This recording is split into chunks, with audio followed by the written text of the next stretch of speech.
Eu tava até esperando a poeira baixar, mas o membro Rodrigo disse: faz um vídeo falando dessa taxa de 50% imposta pelos Estados Unidos ao Brasil e qual seria o impacto disso para nós investidores. Então vem comigo. Salve, salve, investidor. Como é que você está? Vamos falar então a respeito dessa tarifa do Trump. O que acontece? Por que ela é tão surpreendente? Porque inicialmente a tarifa contra o Brasil, contra os produtos brasileiros, seria de 10%. Só que agora isso mudou para 50%. E a verdade é que eu não vou ficar lendo a carta aqui do Trump, todo mundo já fez isso, mas a verdade fica bastante explícito, é que o homem de cabelo laranja não está utilizando a tarifa, no caso, contra o Brasil, de uma forma puramente comercial. Deixou de ser política comercial e virou pura política, uma arma política. É só você ler ali com cuidado que você percebe isso. Mas, colocando isso de lado, vamos ao que interessa. Quais os possíveis impactos para a economia brasileira e para os investidores? Lembrando que essa tarifa começa a valer já no dia 1º de agosto. Até lá, tem muita coisa para rolar. Volatilidade nos mercados, debates, o governo brasileiro eventualmente retalhando, é o que pode acontecer. Talvez o Trump voltando com a sua decisão, amarelando como ele fez em outros casos. Cara, tem muita coisa para rolar. Mas se isso permanecer, o que poderia acontecer? O primeiro impacto mais óbvio seria a queda nas exportações brasileiras para os Estados Unidos. O Brasil exporta cerca de 40 bilhões de dólares por ano aos Estados Unidos. E isso aqui envolve café, petróleo, aço, alumínio, carnes e celulose. E o que acontece? Se você impõe uma tarifa sobre as mercadorias brasileiras, a mercadoria brasileira se torna mais cara, menos competitiva perante o consumidor norte-americano. E aí você tem o seguinte impacto. Quem que vai pagar essa conta? O consumidor norte-americano, porque agora o produto brasileiro vai estar mais caro. Para mercadorias com demanda inelástica, que não se altera tanto, quem vai pagar a conta é o consumidor norte-americano. Isso vai gerar inflação lá nos Estados Unidos. E inflação gera juro alto. Então é um absurdo, que o Trump está brigando aí com o Fed para reduzir o juro americano, para pagar menos despesa financeira, para o governo gastar menos com juros, mas ao mesmo tempo cria uma medida em que você pode causar inflação contra o consumidor norte-americano. Agora, se for para nós focarmos em produtos com demanda que não seja inelástica, demanda mais elástica, aí vai ter um produto substituto. Aí simplesmente o Brasil realmente não vai conseguir vender para os Estados Unidos. Então vai ter queda nas exportações em alguma medida. E aí quais seriam as grandes empresas brasileiras mais impactadas? Vale, Gerdau, CSN, Suzano, Klabin, JBS, essas empresas, Petrobras, seriam as mais impactadas e como o mercado financeiro reage rapidamente a tudo isso, é provável que essas ações sejam mais voláteis aí no curto prazo. O segundo impacto possível seria o redirecionamento dessas exportações. É claro que o empresário brasileiro vai reduzir as vendas para os Estados Unidos, mas vai ter que realocar essa demanda em outro país, China, por exemplo. Qual que é o problema disso tudo? Vai impactar no custo logístico, que agora eu tinha um custo, eu vou ter outro para fazer esse redirecionamento. Isso é um problema. Vai apertar as margens de um setor que já tem margens apertadas, que é o setor de commodities no geral. Ah, Luan, eu vi que a VEG caiu pra cacete. VEG pode ser impactada? Pode. A VEG, ela tem uma presença de 25% nos Estados Unidos e o impacto no cobre vai impactar as margens da VEG. Então, você tem impactos indiretos em algumas empresas, como é o caso da VEG, e impactos diretos nessas empresas que vendem a mercadoria. Claro que a empresa pode fugir disso vendendo para outros países, como eu estou falando, mas ainda assim as margens tendem a ser apertadas. Um outro impacto, o terceiro, é a questão da balança comercial, cara. Ano passado, a gente teve um saldo positivo de mais de 70 bilhões. Para esse ano poderia ter algo muito próximo disso, segundo o Boletim Focus. Só que a gente pode esperar uma redução desse saldo. O que é a balança comercial? A diferença entre exportação e importação. As empresas exportadoras serão prejudicadas. Então o saldo da balança comercial vai ser prejudicado e isso impacta o PIB brasileiro.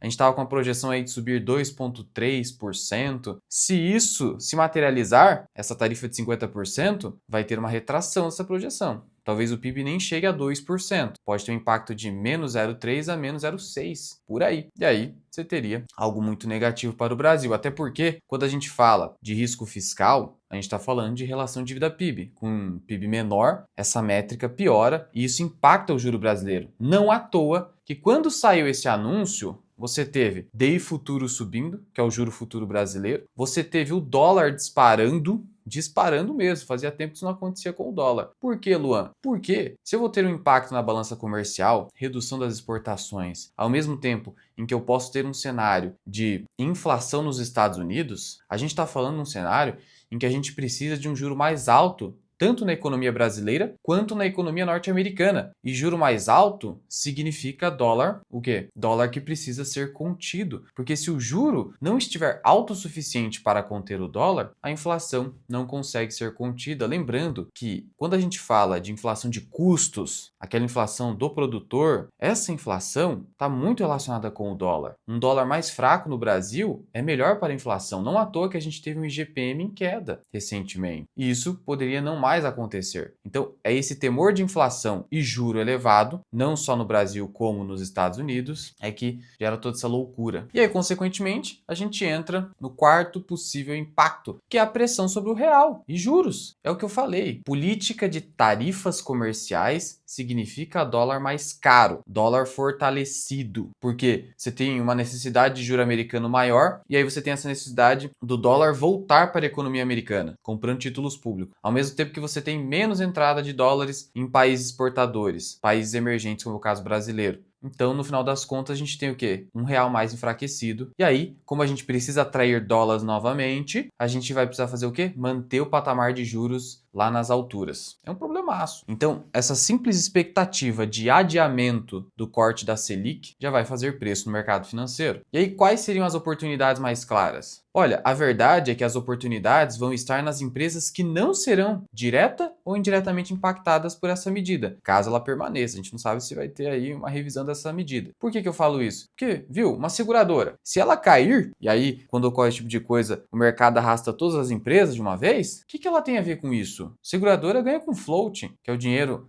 que ela tem aplicado, aguardando eventuais sinistros. Então, esse tipo de empresa que você tem que dar mais uma olhada. O pessoal quer dar mais atenção para aquelas exportadoras de commodities, beleza, desde que a queda nas ações seja exagerada. Aí é uma análise muito individualizada, mas atento a isso. No geral, em momentos de incerteza, quando você tem volatilidade em empresas que não serão claramente impactadas pelas medidas, empresas mais defensivas, como eu falei aqui, o caso das seguradoras, você tem um cenário aí bacana para eventuais aportes. E o último impacto, podem ter outros, é o que eu identifiquei no primeiro momento, é uma guerra comercial a ser instalada entre Brasil e Estados Unidos, o que é péssimo, péssimo para o setor do agronegócio, tecnologia, tudo. E não se engane você que só as grandes empresas são impactadas. Você, eventualmente, que é empresário, que está aí do outro lado, tem a sua empresa de médio ou pequeno porte, que atua nesses segmentos da atividade econômica, você vai ser impactado da mesma forma. Talvez até pior, porque essas grandes empresas possuem mais robustez. É um problemaço. E aí, na minha visão, quais seriam as empresas mais impactadas? Gerdau, setor siderúrgico, aço,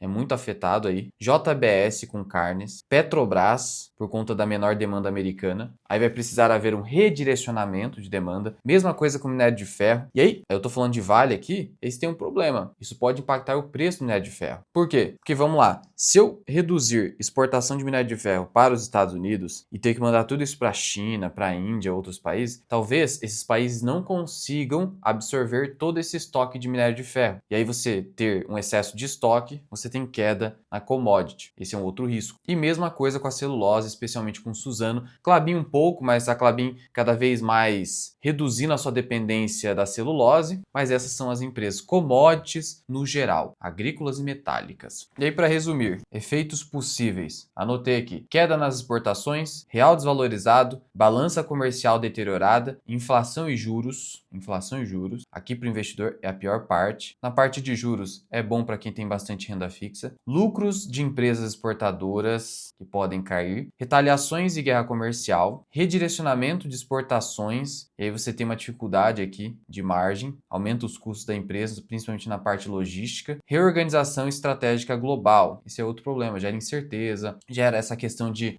as outras nações não conseguirem absorver essa demanda que os Estados Unidos vão acabar perdendo por conta desse custo maior do produto brasileiro. Então tem tudo isso como impactos possíveis. E de novo, eu estava esperando para fazer esse vídeo, mas fiz a pedido de um membro. Membro tem prioridade absoluta aqui no canal nos temas de vídeo, então já se torne membro do canal. E para ir além e se tornar membro da comunidade FMI, onde você tem acesso ao meu treinamento completo Formação Mirai Investing, conheça a comunidade FMI no link aqui da descrição e no primeiro comentário fixado. Eu te vejo num próximo vídeo.